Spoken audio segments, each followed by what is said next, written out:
Kita sering nggak sadar, tapi di balik dinding rumah sakit itu, ada pertempuran senyap yang terjadi setiap saat. Bukan melawan penyakit yang kelihatan, tapi melawan musuh yang nggak kasat mata. Resistensi antimikroba.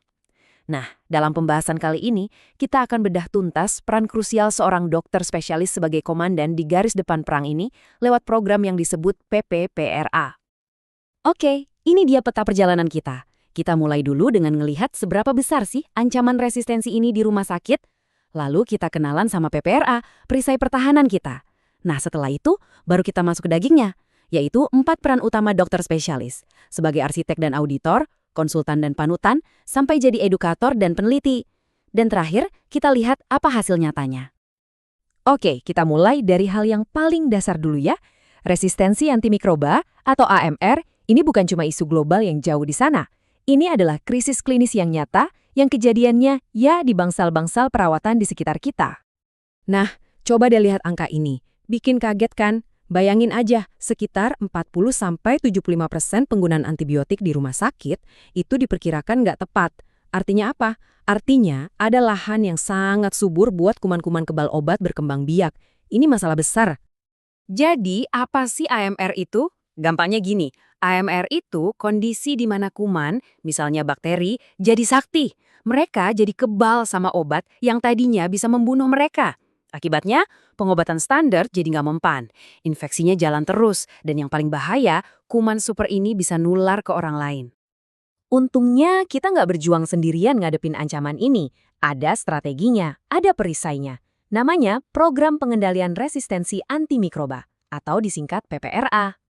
Dan jangan salah ya, PPRA ini bukan program iseng-iseng, ini resmi, ada landasan hukumnya dari Kementerian Kesehatan.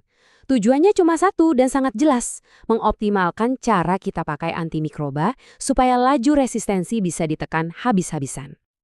Terus tujuannya apa aja sih? Banyak banget dan semuanya penting.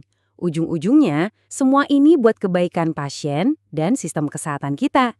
Mulai dari bikin hasil pengobatan lebih baik, ngurangin efek samping obat, sampai mastiin setiap rupiah yang dipakai buat antibiotik itu benar-benar efektif.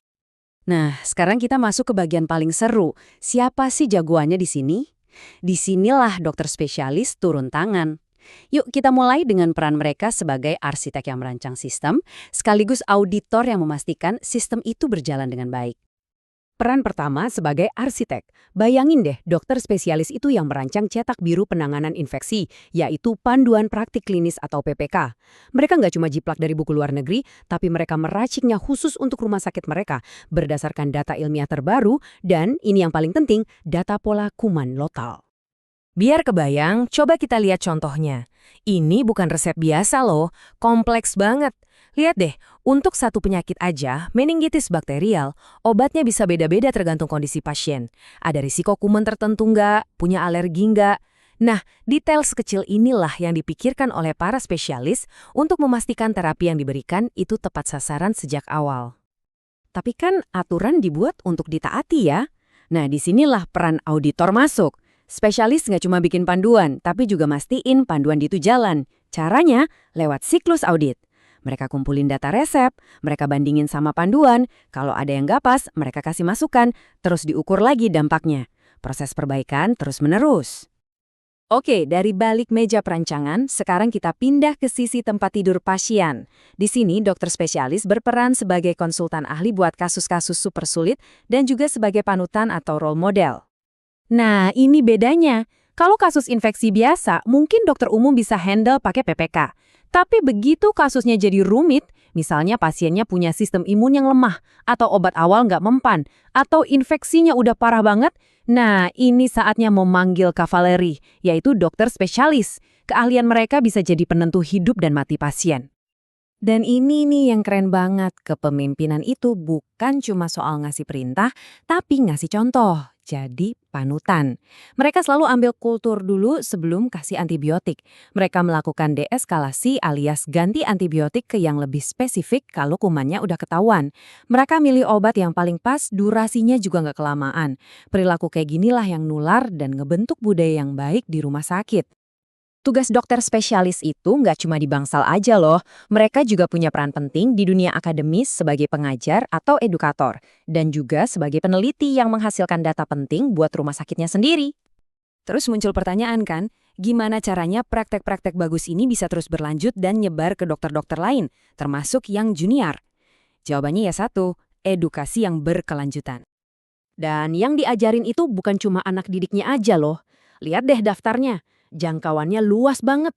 Dari mahasiswa kedokteran, dokter umum di UGD, sampai rekan sejawat dari spesialisasi lain, bahkan perawat dan apoteker. Semua harus punya pemahaman yang sama. Ini poin yang penting banget. Dokter spesialis itu bukan cuma pengguna data, tapi mereka juga yang menciptakan data itu sendiri.